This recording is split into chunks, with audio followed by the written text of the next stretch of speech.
بسم اللہ الرحمن الرحیم۔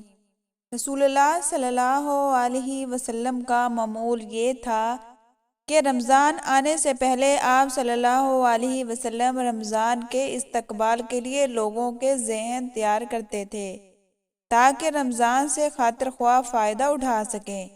احادیث میں ایسے خطبوں کا تذکرہ آتا ہے جو خاص اس مقصد کے لیے آپ صلی اللہ علیہ وسلم نے رمضان کی آمد سے پہلے دیے ہیں۔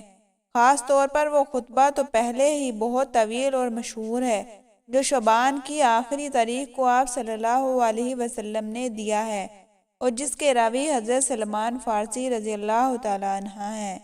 اس خطبے میں آپ صلی اللہ علیہ وسلم نے یہ خوشخبری دیتے ہوئے کہا کہ تم لوگوں پر جلد ہی ایک عظیم مہینہ سایہ فگن ہونے والا ہے۔ اس مہینے کی عظمت اور فضیلت کے مختلف پہلو والا ہے۔ اس مہینے کی عظمت اور فضیلت کے مختلف پہلو پیش فرمائے۔ اس میں روزے کی فیض و برکات کا ذکر فرمایا اور اسی طرح ذہنوں کو تیار کیا کہ اس سنہری موقع سے پورا فائدہ اٹھانے کے لیے انسان پورے ذوق و شوق اور یکسوئی کے ساتھ کمر بستہ ہو جائیں۔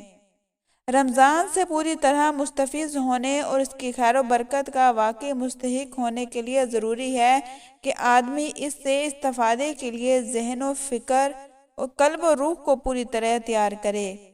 اس سلسلے میں سب سے اہم بات یہ ہے کہ رمضان کی پہلی شب چھانے سے پہلے انسان اپنا معمول خدا سے بھی صاف کرے اور خدا کے بندوں سے بھی۔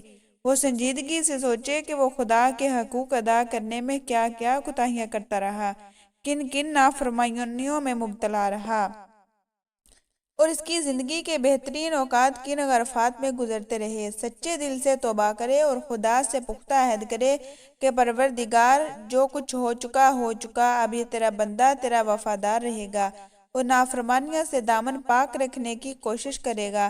اگر نمازیں قضا ہوئی ہیں تو رمضان کے ایام میں ان کو ادا کرنے کی فکر کریں۔ اگر زکوٰۃ ادا کرنے میں کوتاہی ہوئی ہے تو اسی رمضان میں حساب لگا کر ادا کرنے کا ارادہ کر لیں۔ قدر تکلیف اٹھا کر جتنی ادا کر سکتے ہو ادا کریں۔ جو رہ جائے خدا سے عہد کرے کہ رمضان کے بعد اہتمام کے ساتھ ادا کرے گا۔ بندوں کے حقوق کی ادائیگی میں کوتاہی ہوئی ہو، کسی کا ناحق ستایا ہو، کسی کا دل دکھایا ہو یا کسی کا نقصان کیا ہو تو یہ ان سب سے معافی طلب کرے اور جب تک یہ لوگ معاف نہ کر دیں اطمینان کا سانس نہ لیں۔ ہر قسم کا بدلہ دینے کے لیے تیار رہیں اور بہر صورت لوگوں سے معاف کرا کر دم لیں، اس لیے کہ بندوں کے حقوق جب تک بندے خود معاف نہ کر دیں اللہ پاک معاف نہیں کرتا۔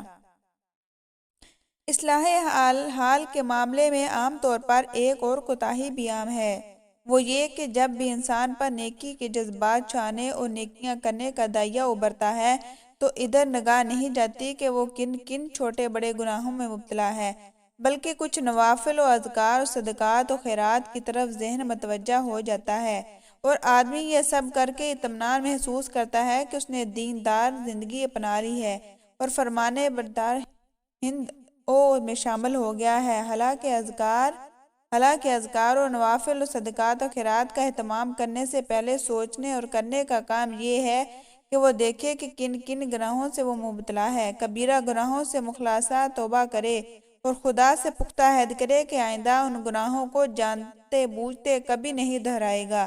صغیرہ گناہوں سے بھی توبہ کرے، اگرچہ صغیرہ گناہ اللہ تعالیٰ نیکیوں کی برکت سے معاف کر دیتا ہے مگر کبیرہ گناہ وہ ہرگز معاف نہیں فرماتا۔ کبیرہ گناہ توبہ ہی کے ذریعے معاف ہوتے ہیں اور توبہ ہی بندے کا وہ عمل ہے جس سے اللہ تعالیٰ انتہائی خوش ہوتا ہے۔ مسلم میں انس بن مالک سے روایت ہے کہ ایک شخص ایک ابوغیار ریگستان میں سفر کر رہا تھا۔ اونٹ پر اس کے کھانے پینے کا سامان لدا ہوا تھا۔ ایک جگہ وہ سستانے کے لیے رکا۔ اتفاق سے اس کی آنکھ لگ گئی۔ آنکھ جب کھلی تو اونٹ غائب ہے۔ وہ ادھر ادھر دوڑا، اونٹ کو تلاش کیا مگر اونٹ کا کچھ پتہ نہ چلا۔ اب وہ زندگی سے مایوس ہو گیا کہ اسے بے آب و ریگستان میں اس کا کھانا پینا سب کچھ اونٹ پر لدا ہوا تھا اور اونٹ غائب ہے۔ وہ زندگی سے مایوس ہو گیا، پھر اس کی آنکھ لگ گئی۔ پھر جب آنکھ کھلتی ہے تو دیکھتا ہے کہ اونٹ سامنے کھڑا ہے۔ اس نے اونٹ کی لگام پکڑی اور خوشی کی انتہا مدہوش میں کہتا ہے، اے اللہ تو میرا بندہ ہے، اے اللہ تو میرا بندہ ہے اور میں تیرا رب، خوشی کی انتہا میں الٹا کہہ رہا ہے۔ اللہ تعالیٰ کو جب اس کا بھٹکا ہوا بندہ توبہ کے ذریعے واپس ملتا ہے تو اللہ تعالیٰ اس اونٹ والے بندے سے بھی زیادہ خوش ہوتا ہے۔ رمضان سے واقعی فیض یاب ہونے کے لیے ضروری ہے کہ بندہ رمضان آنے سے پہلے ہی توبہ کر لے، تمام گناہوں سے رک جائے اور خدا سے سچا معاہدہ کرے کہ اب وہ کبھی نہ گناہوں کی دلدل کے قریب جائے گا۔ توبہ کے سلسلے میں یہ بات بھی یاد رکھنی چاہیے کہ آدمی سارے گناہوں سے توبہ کر لے اور کچھ کے سلسلے میں خدا سے معاملہ کرنے بیٹھ جائے کہ فلاں گناہ کچھ عرصہ اور کرتا رہا ہوں، یا صرف رمضان تک ان سے باز رہنے ان کو ملتوی رکھنے کا عہد کرتا ہوں۔ یہ آدھی پونی توبہ پسندیدہ توبہ نہیں ہے۔ اللہ بندے سے کہتا ہے کہ میرے سارے گناہ تمہارے معاف کر دوں گا، تو پھر خدا کی معافی کو کچھ گناہوں کے حق میں اس لیے ملتوی رکھنا کہ ان سے ابھی اور لذت اندوز ہونے کی خواہش ہے۔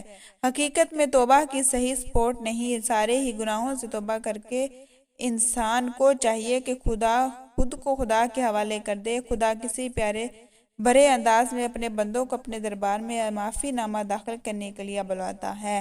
اللہ تعالی ہمیں سچی توبہ کرنے والا بنائے، آمین ثم آمین۔